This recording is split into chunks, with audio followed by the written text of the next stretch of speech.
যেটা হাততালি তো বুঝতে আমি অনেকক্ষণ ধরে এসেছিলাম, দেখছিলাম যেটা সবচেয়ে বেশি হাততালি পেয়েছে একটা মানুষের জন্য যে যখন ছাতা করেছিল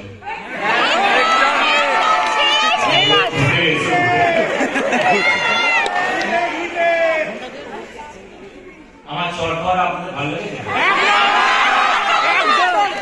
শুধু আপনাদের জন্যই চট খেয়েছি।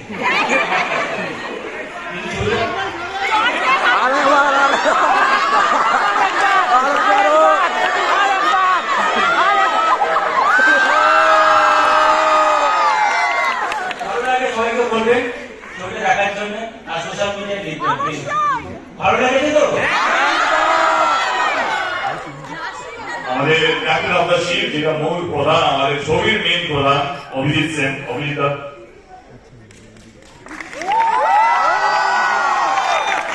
আপনাদের সবাইকে অসংখ্য ধন্যবাদ, প্রণাম আমাদের সবার পক্ষ থেকে। আপনারা ভালো ছবি আগেও দেখেছেন এবং আমাদের সবসময় সাপোর্ট করেছেন। প্রধানের জন্য সবাইকে বলবেন, আপনাদের আশেপাশে সকলকে বলবেন দেখতে, ভালো ছবি দেখতে। আমি অতুলদাকে কিছু বলার জন্য অনুরোধ করছি এবং হচ্ছে আমাদের আরেকজন প্রধান, কারণ একটা ছবিকে বানাতে গেলে আমার মনে হয় যে মাথাগুলো লাগে তার মধ্যে প্রধান মাথা হচ্ছে অতুল রায় চৌধুরী। অতুল দা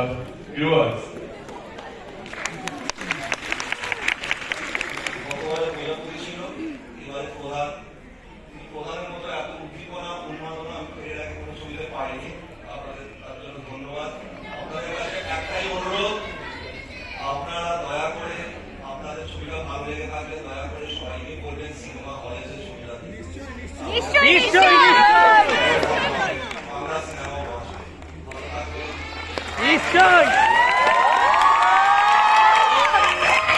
একটা ডায়লগ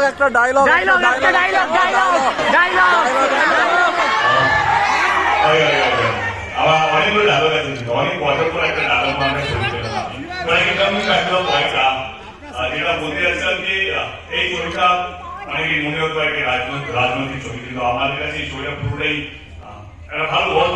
আমার মনে হয় কি সব রকমের গল্প বলা উচিত, আপনার এই টাকা দিয়ে টিকিট কিনে সেই টাকাটা দৃষ্টিপাত করা উচিত। মানে অনেক প্রজাপতির মতন আলোচনা করছিলাম যে আবার কি আমরা একটা নারী পোষণ করবো, আমরা ভালো কিছু না অন্যরকম কিছু করি, ভালো খারাপ মন্দ সেটা পরে হবে, আগে আমরা সততা দিয়ে কাজটা করি। আমি দায়িত্ব নিয়ে বলছি, যদি আমরা অনেস্ট না থাকতাম তাহলে প্রধান মতন ছবি অনেস্টলি বানাতে পারতাম না। এই ছবিটা আমরা সাহসী পেয়েছি আপনাদের জন্য, আপনাদের মতন দর্শকের জন্য, যে এতগুলো ছবি লিখা সত্ত্বেও আপনারা আমাদেরকে প্রধান সুযোগ দিয়েছেন ছবিটা দেখার জন্য, তার জন্য অসংখ্য ধন্যবাদ। দাদা লুকটা সেরা হয়েছে, যেটা এখানে শেষ হওয়াটা হয় না।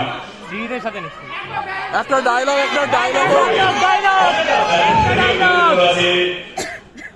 আপনি পথের প্রধান আর আমি মানুষের বিপদে সবাইকে বলবেন, কারণ এই ছেলেও মানুষকে আরো হওয়া উচিত আমার মনে হয়।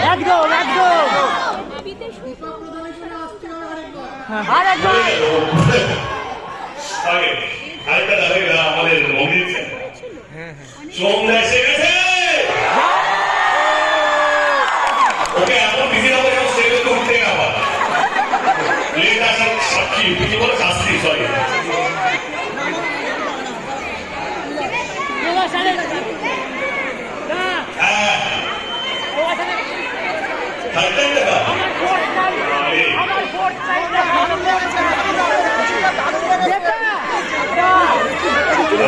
সোহম জিম করতে করতে এসছে, জিম রাজু বলে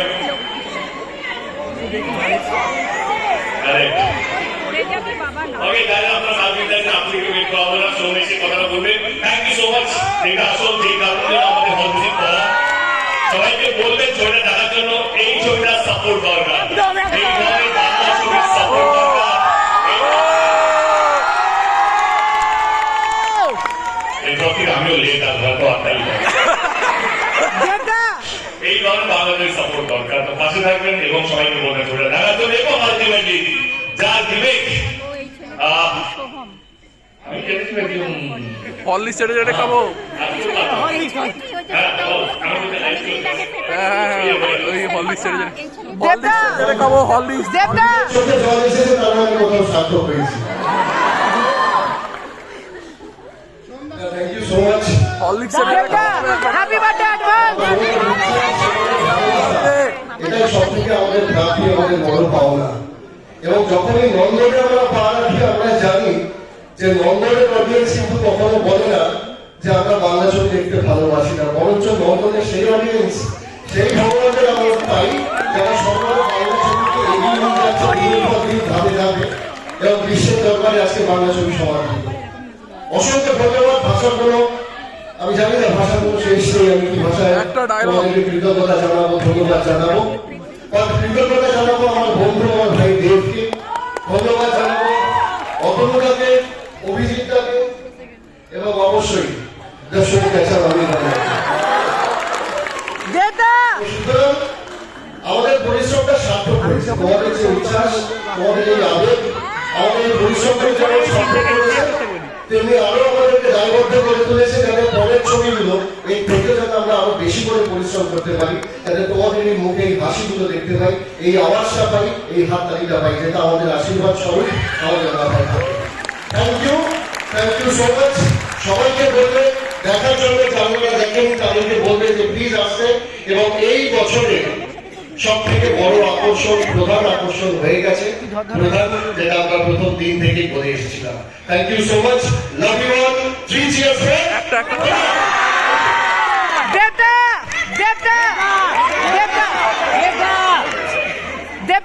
অভিজিৎ আমাকে রিকোয়েস্ট করছি এই লাইনটা বলার জন্য। লাইনটা ভুলে গেছি, লাইনটা কি ছিল? বা বুড়েদের থেকে যদি ঠিক জায়গায় পড়ে। আমি এখন ওইটা বলতে চাইছি না, কারণ ওটা বিক্রম বুড়েদের থেকে ব্যালেটের জন্য অনেক বেশি।